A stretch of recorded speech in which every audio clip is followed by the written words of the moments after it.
आज भारत के प्रधानमंत्री ने इस विश्व गुरु बनाने का सपना दिया है, बल्कि इस देश को एक स्वर्ण पंख दिए हैं जिसे अमरावती एक उड़ान भरने को तैयार है। भारत के विश्वकर्मा कहा जाने वाले भारत के प्रधानमंत्री श्री नरेंद्र मोदी जी भारत के उम्मीद है, भारत के आशा है, भारत का हौसला है और भारत के घर घर में और हमारे दिल में रहते हैं। अभी हम अनुरोध करते हैं हमारे माननीय प्रधानमंत्री श्री नरेंद्र मोदी जी इस पावन अवसर पर हमारे अमरावती के शुभ प्रारंभोत्सव संदर्भं अमूल्य संदेश प्रस्तुत करें।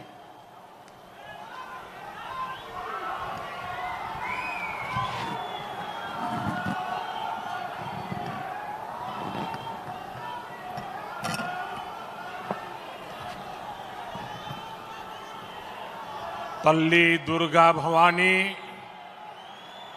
कोल्लू विन्नाई पुण्य भूमि पे मी अंदरीनी कलवड़म नाको आनंद मुहा उन्नति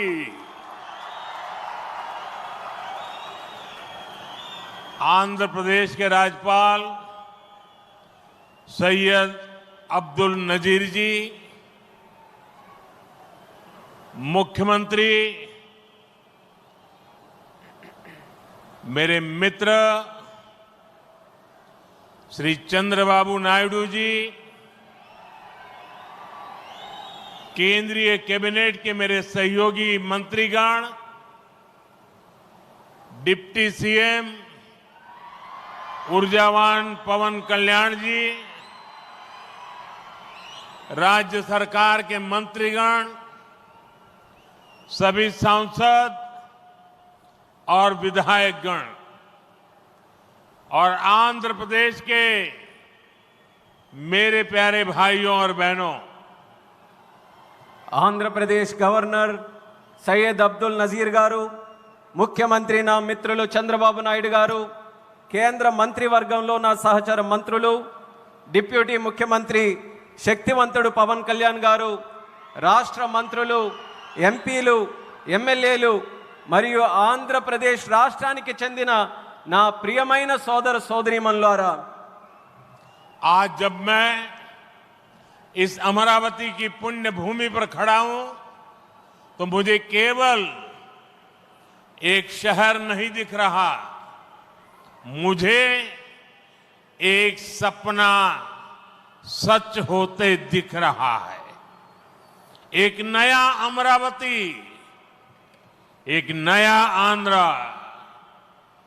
अमरावती वो धरती है जहां परंपरा और प्रगति दोनों साथ चलते हैं, जहां बौद्ध विरासत की शांति भी है और विकसित भारत के निर्माण की ऊर्जा भी है। आज यहां करीब 60,000 करोड़ रुपए के प्रोजेक्ट का शिलान्यास और लोकार्पण किया गया है। ये प्रोजेक्ट सिर्फ कंक्रीट का निर्माण नहीं है, ये आंध्र प्रदेश के आकांक्षाओं की, विकसित भारत की उम्मीदों की मजबूत नींव भी है। मैं भगवान वीरभद्र, भगवान अमरलिंगेश्वर और तिरुपति बालाजी के चरणों में प्रणाम करते हुए आंध्र प्रदेश की सम्मानित जनता को बहुत बहुत बधाई देता हूं। मुख्यमंत्री चंद्रबाबू नायडू गारू और पवन कल्याण जी को भी मैं बहुत बहुत शुभकामनाएं देता हूं। అమరావతి అనే పుణ్యభూమిపై ఈ రోజు నేను నిలబడి ఉన్నప్పుడు నాకు కనిపిస్తున్నది ఒక నగరం మాత్రమే కాదు, నాకు ఒక కల నిజమవుతుంది అన్న భావన కలుగుతుంది। ఒక కొత్త అమరావతి, ఒక కొత్త ఆంధ్రప్రదేశ్। అమరావతి అంటే సాంప్రదాయం మరియు పురోగతి కలిసి నడిచే భూమి। ఇక్కడ బౌద్ధ వారసత్వం యొక్క శాంతి ఉంది, అలాగే వికసిత భారతదేశాన్ని నిర్మించుకోగలిగిన శక్తి కూడా ఉంది। ఇవాళ సుమారు 60,000 కోట్ల రూపాయల విలువైన ప్రాజెక్టులకి శంకుస్థాపనలు మరియు ప్రారంభోత్సవ కార్యక్రమాలు చేస్తున్నాం। ఇవి కేవలం కాంక్రీట్ నిర్మాణాలు మాత్రమే కావు, ఇవి ఆంధ్రప్రదేశ్ ఆశలకు మరియు వికసిత భారతదేశ ఆశయాలకు ఒక బలమైన పునాది వేయబోతుంది. నేను వీరభద్ర స్వామికి, అమరలింగేశ్వర స్వామికి మరియు తిరుపతి వెంకన్న స్వామికి వారి పాదాలకి నమస్కరిస్తూ ఆంధ్రప్రదేశ్ ప్రజలకు హృదయపూర్వక శుభాకాంక్షలు తెలియజేసుకుంటున్నాను. అలానే ముఖ్యమంత్రి చంద్రబాబు నాయుడు గారికి, పవన్ కళ్యాణ్ గారికి నా ప్రత్యేక శుభాకాంక్షలు తెలియజేస్తున్నాను. साथियों, हम सब जानते हैं इंद्रलोक की राजधानी का नाम अमरावती था और अब अमरावती आंध्र प्रदेश की राजधानी है। ये सिर्फ संयोग नहीं है, ये स्वर्ण आंध्रा के निर्माण का भी शुभ संकेत है। स्वर्ण आंध्रा विकसित भारत की राह को मजबूत करेगा और अमरावती स्वर्ण आंध्रा के विजन को ऊर्जा देगी। अमरावती केवलम ओक नगरम का दो, अमरावती ओक शक्ति आंध्र प्रदेश नो आधुनिक प्रदेश का मार्चे शक्ति आंध्र प्रदेश नो अधुनातन प्रदेश గా మార్చే శక్తి. మిత్రులారా, ఇంద్రుడి తాలూకా రాజధాని పేరు అమరావతి అని మన అందరికీ కూడా తెలుసు. ఇప్పుడు అమరావతి మన ఆంధ్రప్రదేశ్ రాష్ట్రానికి రాజధానిగా నిలిచింది. ఇది కేవలం యాదృచ్ఛికం కాదు, ఇది స్వర్ణ ఆంధ్రప్రదేశ్ రాష్ట్ర నిర్మాణానికి శుభ సూచకం అనేది తెలియజేస్తున్నాను. స్వర్ణాంధ్ర వికసిత భారతదేశ సంకల్పానికి బలమిస్తుంది. అలానే అమరావతి మన స్వర్ణాంధ్ర విజన్ కు శక్తినిస్తుంది. అమరావతి అంటే కేవలం ఒక నగరం కాదు, అమరావతి ఒక శక్తి. ఆంధ్రప్రదేశ్ కు ఆంధ్రప్రదేశ్ గా అధునాతన ఆంధ్రప్రదేశ్ గా మార్చే శక్తి అని తెలియజేస్తున్నాను. साथियों, अमरावती एक ऐसा शहर होगा जहां आंध्र प्रदेश के हर नौजवान के सपने साकार होंगे। Information technology, artificial intelligence, green energy, clean industry, शिक्षा और स्वास्थ्य, आने वाले कुछ सालों में इन सारे सेक्टर्स में अमरावती एक लीडिंग सिटी बनकर खड़ा होगा। इन सारे सेक्टर्स के लिए जो भी इंफ्रास्ट्रक्चर जरूरी होगा, केंद्र सरकार उसे रिकॉर्ड स्पीड से पूरा करने में राज्य सरकार की पूरी मदद कर रही है. మిత్రులారా, అమరావతి అనేది ప్రతి ఆంధ్ర యువకుడి కలలు నిజమయ్యే నగరంగా తయారవబోతుంది. Information technology, artificial intelligence, green energy, clean industries, విద్య, ఆరోగ్య రంగాల్లో రానున్న రోజుల్లో అమరావతి దేశంలోనే ప్రధాన నగరంగా నిలవబోతుంది. ఈ రంగాల కోసం అవసరమైన మౌలిక వసతులు నిర్మించడానికి కేంద్ర ప్రభుత్వం రికార్డ్ స్పీడ్తో పనులు పూర్తి చేయడానికి రాష్ట్ర ప్రభుత్వానికి సంపూర్ణ సహకారం అందించబోతుందని తెలియజేస్తున్నాను. अभी हमारे चंद्रबाबू जी टेक्नोलॉजी को लेकर के मेरी भारी तारीफ कर रहे थे, लेकिन मैं आज एक रहस्य बता देता हूं.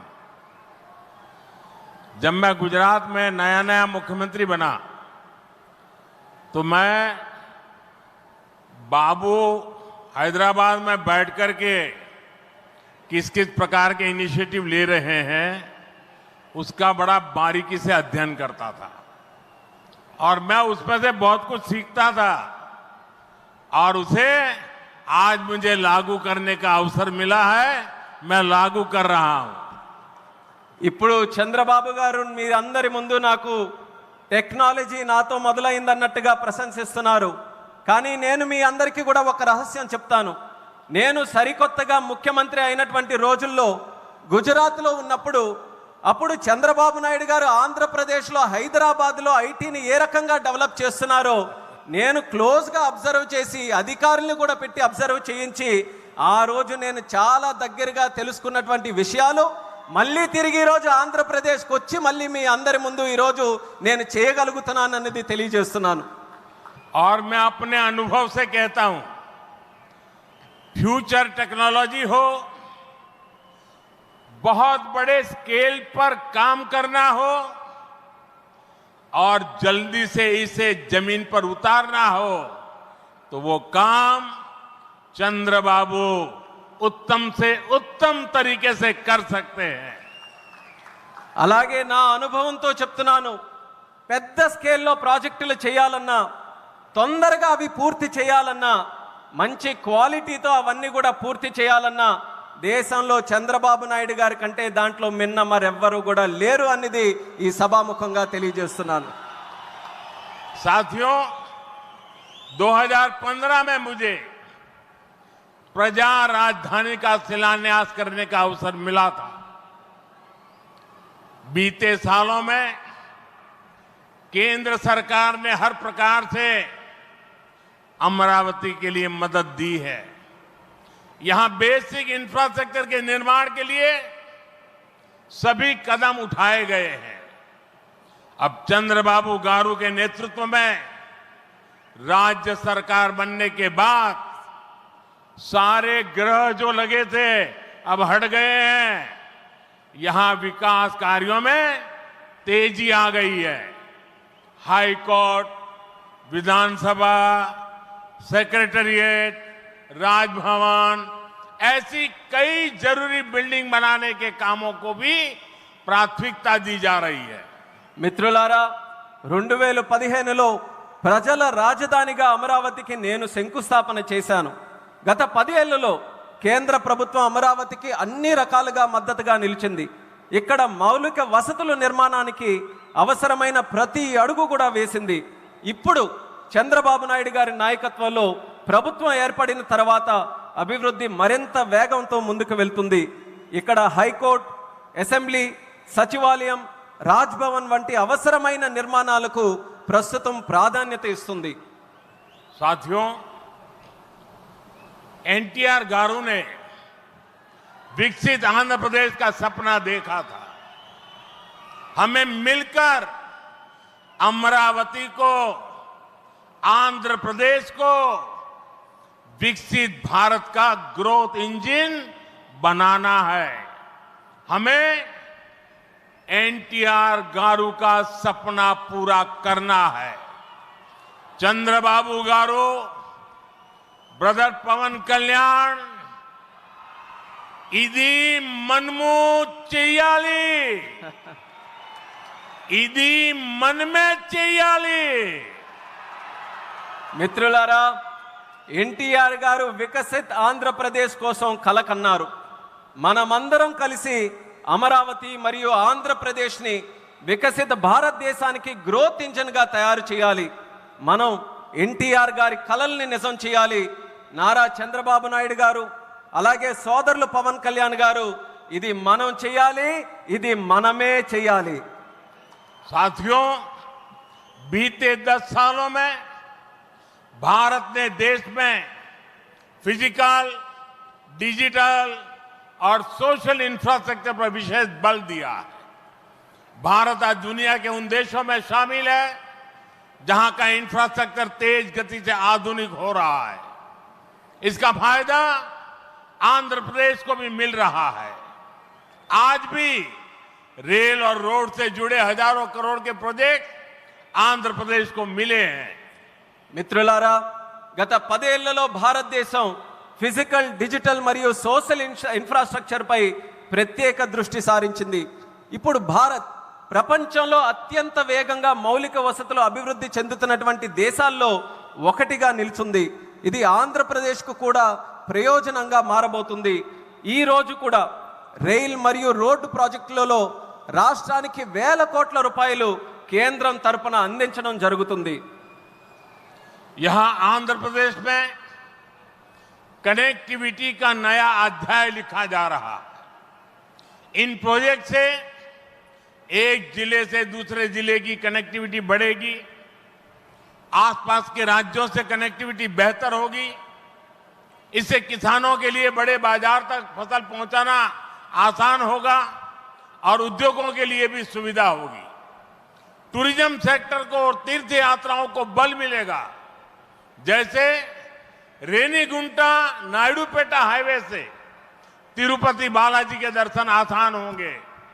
लोग बहुत कम समय में వెంకటేశ్వర స్వామి के दर्शन कर पाएंगे। ఆంధ్రప్రదేశ్లో కనెక్టివిటీకి ఒక కొత్త అధ్యాయం మొదలవ్వబోతుంది. ఈ ప్రాజెక్టులతో ఒక జిల్లాకు మరొక జిల్లాకు కనెక్టివిటీ పెరుగుతుంది. పక్క రాష్ట్రాలతో కూడా అనుసంధానం ఏదైతే ఉందో అది కూడా మెరుగు కాబోతుంది. ఈ ప్రాజెక్టుల వల్ల రైతులకి పెద్ద మార్కెట్లకు తక్కువ సమయంలో తమ పంటని తీసుకొని వెళ్ళడానికి సులభం అవుతుంది. అలాగే ఉద్యోగస్తులు మరియు పారిశ్రామికులు కూడా సౌకర్యం కలుగుతుంది. పర్యాటకం తీర్థయాత్రలకి ఆ రంగాలకి కూడా ఉపయోగపడుతుంది. ఉదాహరణకు రేణుగుంట నుంచి నాయుడుపేట కొత్త హైవే ఏదైతే ఉందో దాని ద్వారా తిరుపతి వెంకన్న స్వామి వారి దర్శనం చాలా సులభంగా మనకు అవుతుంది. తక్కువ సమయంలో ప్రజలు ఆ స్వామి వారిని దర్శనం చేసుకొని ఆ అవకాశం పొందుతారని కూడా తెలియజేస్తున్నాను. साथियों, दुनिया में जो भी देश तेजी से विकसित हुए हैं उन्होंने अपनी रेलवे पर बहुत अधिक बल दिया है। बीता दशक भारत में रेलवे के ट्रांसफॉर्मेशन का रहा है। भारत सरकार ने आंध्र प्रदेश में रेलवे के विकास के लिए रिकॉर्ड पैसे भेजे हैं। वर्ष 2009 से 2014 तक आंध्र प्रदेश और तेलंगाना के लिए रेलवे का कुल बजट 900 करोड़ रुपए से भी कम था, जबकि आज सिर्फ आंध्र का ही रेल बजट 9000 करोड़ रुपए से ज्यादा का है, यानी करीब 10 गुना से ज्यादा की बढ़ोतरी हुई है। మిత్రులారా, ప్రపంచంలో వేగంగా అభివృద్ధి చెందిన దేశాలు ఏవైతే ఉన్నాయో అవన్నీ కూడా తమ రైల్వే మీద చాలా ప్రాముఖ్యత సారించారు. గత దశాబ్దంలో భారతదేశంలో కూడా రైల్వే మీద ఎక్కువగా పరివర్తన జరిగింది. కేంద్ర ప్రభుత్వం ఆంధ్రప్రదేశ్ రైల్వే అభివృద్ధికి కూడా రికార్డు స్థాయిలో నిధులు మంజూరు చేయడం జరిగింది.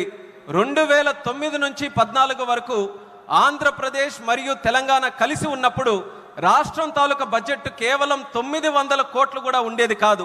కానీ ఇప్పుడు కేవలం ఆంధ్రప్రదేశ్కు మాత్రమే రైల్వే బడ్జెట్ 9000 కోట్ల దాటి ఈరోజు అందిస్తున్నాం. అంటే ముందు కంటే 10 రెట్లు ఎక్కువ బడ్జెట్ అభివృద్ధి జరుగుతుందని తెలియజేస్తున్నాను. साथियों, रेलवे के बढ़े हुए बजट से आंध्र प्रदेश में रेलवे का 100% इलेक्ट्रिफिकेशन हो चुका है। यहां 8 जोड़ी आधुनिक वंदे भारत ट्रेनें चल रही है। साथ ही आधुनिक सुविधाओं वाली अमृत भारत ट्रेन भी आंध्र प्रदेश से होकर गुजरती है। बीते 10 साल में आंध्र प्रदेश में 750 से अधिक रेल फ्लाईओवर और अंडरपास बनाए गए हैं। इसके अलावा आंध्र प्रदेश के 70 से ज्यादा रेलवे स्टेशनों को अमृत भारत स्टेशन योजना के तहत विकसित किया जा रहा है। మిత్రులారా, ఈ పెంచిన రైల్వే బడ్జెట్ వల్ల ఆంధ్రప్రదేశ్లో 100% ఎలక్ట్రిఫికేషన్ మనం పూర్తి చేసుకున్నాం. ఇక్కడ 8 సరికొత్త వందే భారత్ ట్రైన్లు ప్రారంభమయ్యాయి. దానితో పాటు ఆధునిక వసతులతో కలిగి ఉన్న అమృత్ భారత్ రైళ్లు కూడా ఆంధ్రప్రదేశ్ నుంచి వెళ్తుంది. గత 10 ఏళ్లలో 750 కంటే ఫ్లైఓవర్ బ్రిడ్జ్లు కానీ అండర్ పాసేజీలు కానీ రైల్వేస్లో నిర్మించబడింది. అంతేకాకుండా 70కి పైగా రైల్వే స్టేషన్లు మన ఆంధ్రప్రదేశ్ రాష్ట్రంలో అమృత్ భారత్ స్టేషన్ పథకం కింద అభివృద్ధి కూడా చేస్తున్నామని తెలియజేస్తున్నాను. साथियों, इंफ्रास्ट्रक्चर के लिए जब इतने सारे काम होते हैं तो उसका बहुत मल्टीप्लायर इफेक्ट होता है।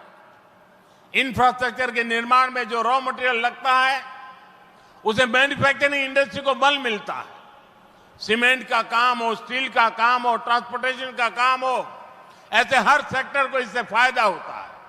इंफ्रास्ट्रक्चर विकास का सीधा लाभ हमारे नौजवानों को होता है, उन्हें ज्यादा रोजगार मिलते हैं। आंध्र प्रदेश के भी हजारों युवाओं को इन इंफ्रा प्रोजेक्ट से रोजगार के नए मौके मिल रहे हैं। మిత్రులారా, ఇంత భారీ స్థాయిలో మౌలిక వసతులు అభివృద్ధి జరగడం వల్ల ఆర్థిక వ్యవస్థలో మల్టీప్లయర్ ఎఫెక్ట్ ఏర్పడుతుంది. నిర్మాణ రంగంలో కావలసిన రా మెటీరియల్స్ సిమెంట్ అయినా స్టీల్ అయినా రవాణా వంటి రంగాలకు గణనీయమైన డిమాండ్ ఏర్పడుతుంది.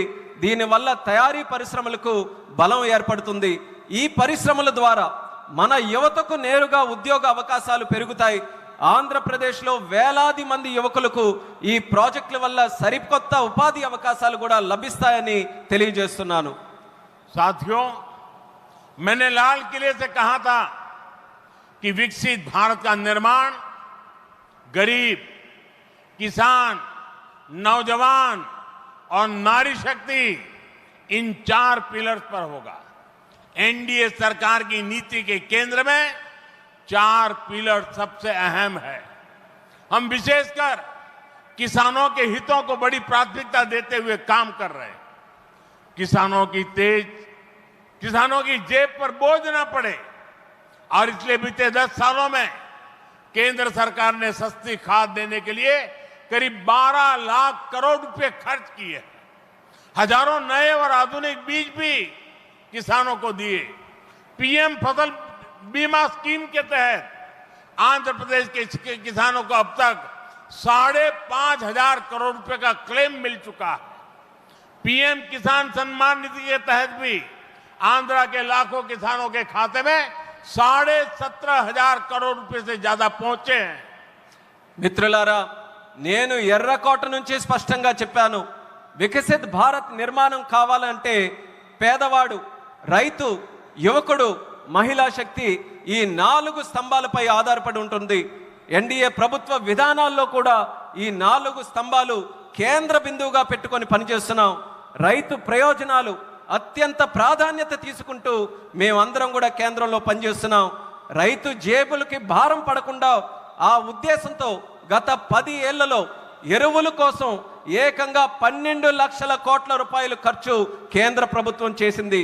1000కి పైగా సరికొత్త మరియు ఆధునిక విత్తనాలు కూడా రైతులకి అందించబడ్డాయి. పీఎం పంట బీమా యోజన కింద ఆంధ్రప్రదేశ్ రైతులకు ఇప్పటి వరకు 5,500 కోట్లు నష్టపరిహారం కూడా చెల్లించాం.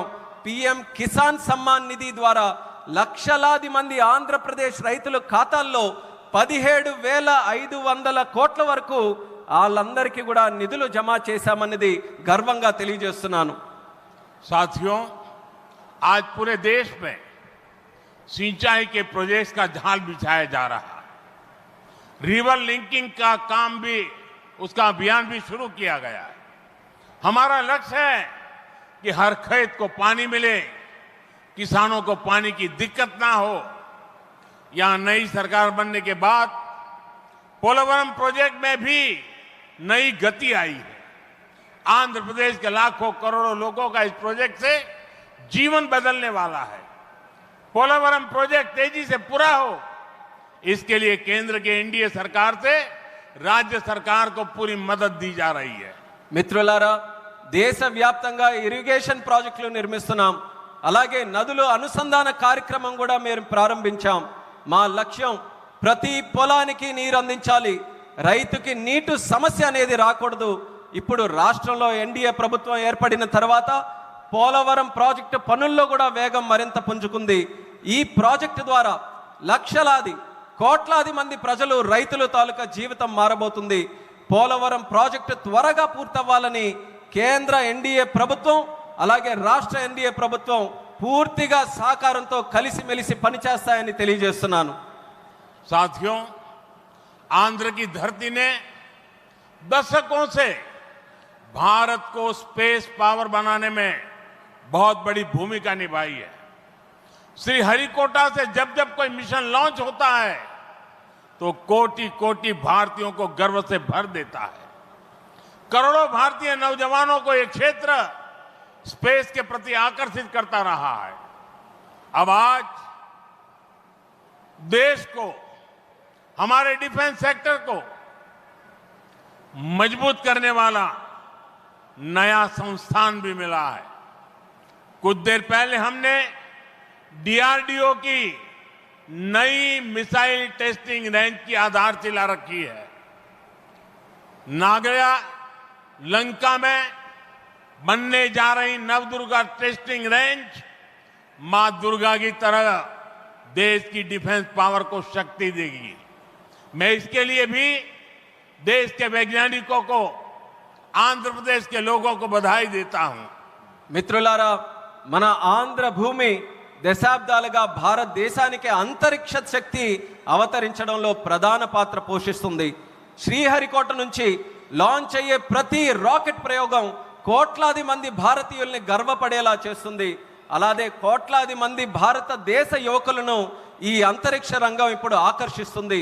ఇప్పుడు దేశ రక్షణను బలోపేతం చేసే ఒక కొత్త సంస్థను కూడా మనం ప్రారంభిస్తున్నాం. కొద్దిసేపటి క్రితం డిఆర్డిఓ నవదుర్గ మిసైల్ లాంచింగ్ రేంజ్కి శంకుస్థాపన చేశాం. నాగాలంకలో నిర్మించబోయే ఈ కేంద్రం మన కనకదుర్గమ్మల దేశ రక్షణకు శక్తిని నిరంతరం కూడా ఇస్తుంది. ఇందుకు శాస్త్రవేత్తలకు, ఆంధ్ర రాష్ట్ర ప్రజలకు హృదయపూర్వకమైనటువంటి అభినందనలు నేను తెలియజేస్తున్నాను.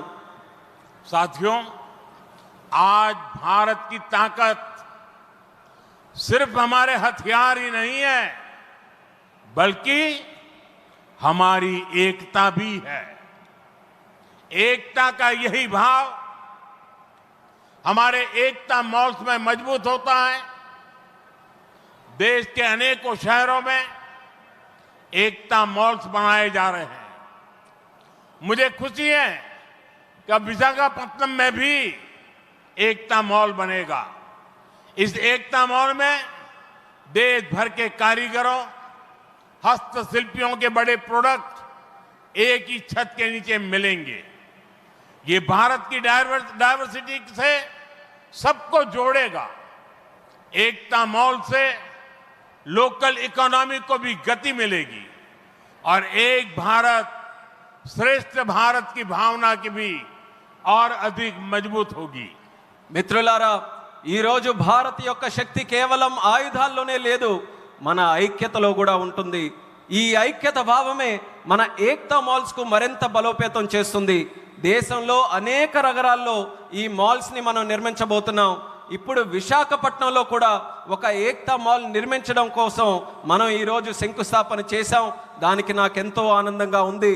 ఇక్కడ దేశవ్యాప్తంగా ఉన్న హస్త కళాకారులు వాళ్ళ ఉత్పత్తులు ఒకే చోట అందుబాటులో మనకు ఉంటాయి. ఈ మాల్ భారత వైవిధ్యాన్ని అనుసంధానిస్తుంది. లోకల్ ఎకానమీకి కూడా ప్రోత్సాహం ఇచ్చేలా ఈ మాల్ నడుస్తుంది.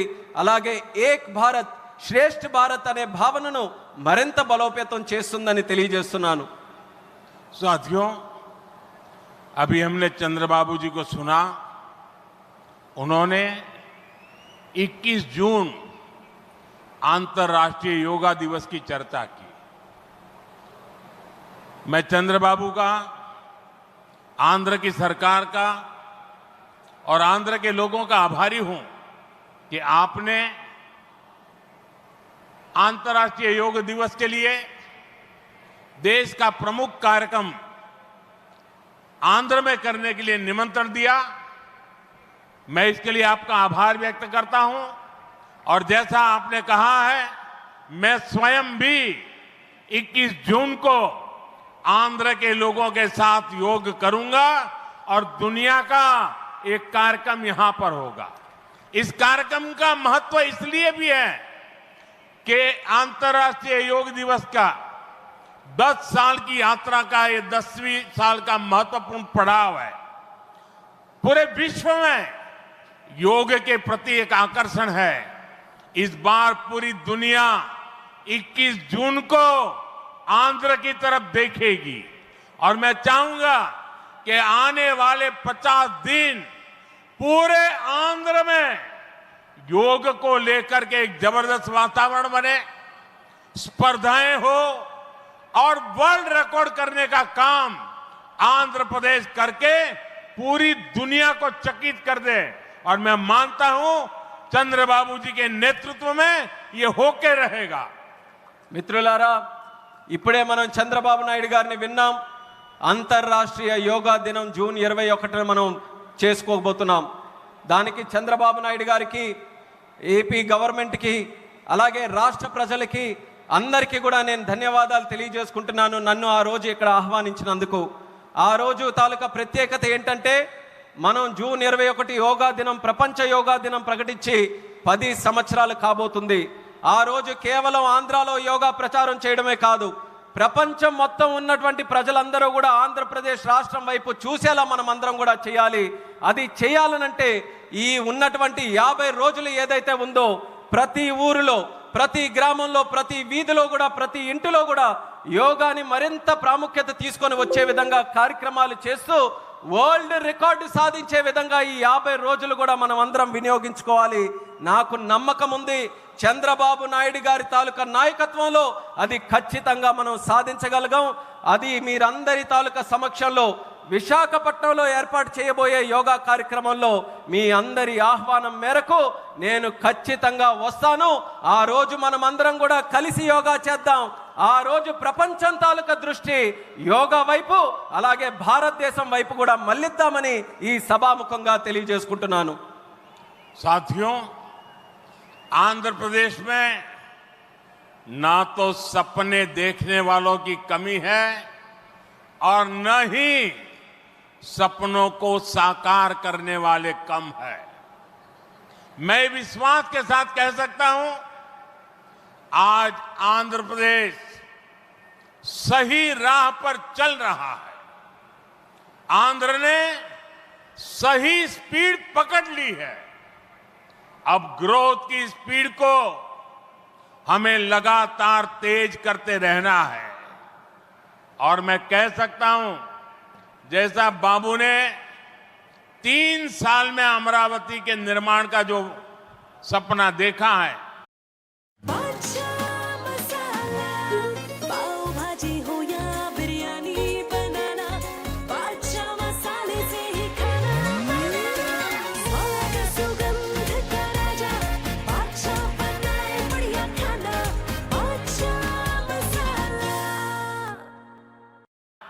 इसका मतलब ये 3 साल की सिर्फ अमरावती की गतिविधि आंध्र प्रदेश के जीडीपी को कहां से कहां पहुंचा देगी, ये मैं साफ देख रहा हूं।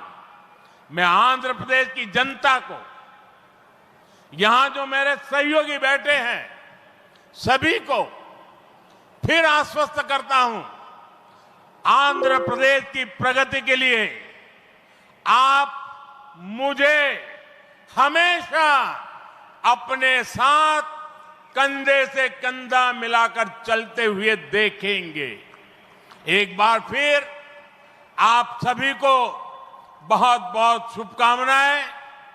मी अंदरी आशीर्वाद मुतो ई कुटुंबी आंध्र प्रदेश अभिवृद्धि की कट्टुबड़ी उन्नति। धन्यवाद।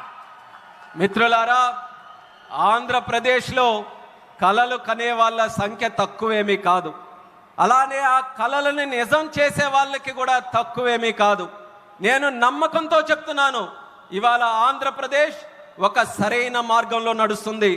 అలానే సరైన వేగంతో ముందుకు వెళ్తుంది.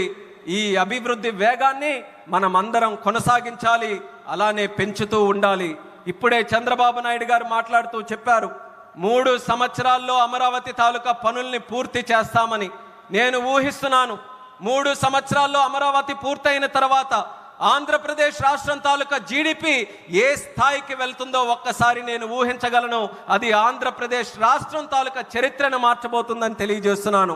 అందుకని ఆంధ్రప్రదేశ్ రాష్ట్ర ప్రజలకు, ఇక్కడ కూర్చున్న నా సహచరులకు నేను నమ్మకం కల్పిస్తున్నా, ఆంధ్రప్రదేశ్ రాష్ట్ర అభివృద్ధిలో మీ భుజంతో పాటు నా భుజం కూడా కలిపి పనిచేస్తానని నమ్మకంతో ఈ సందర్భంగా తెలియజేస్తున్నాను. మీ అందరికీ మరొక్కసారి నా హృదయపూర్వక శుభాకాంక్షలు తెలియజేస్తున్నాను. మీ అందరి ఆశీర్వాదంతో ఈ కూటమి ఆంధ్రప్రదేశ్ అభివృద్ధికి ఎల్లప్పుడూ కూడా కట్టుబడి ఉంటుంది. మీ అందరికీ కూడా నా ధన్యవాదాలు. भारत माता की జై, भारत माता की జై, भारत माता की జై. वंदे మాతరం, वंदे మాతరం, वंदे మాతరం, वंदे మాతరం, वंदे మాతరం, वंदे మాతరం, वंदे మాతరం, वंदे మాతరం.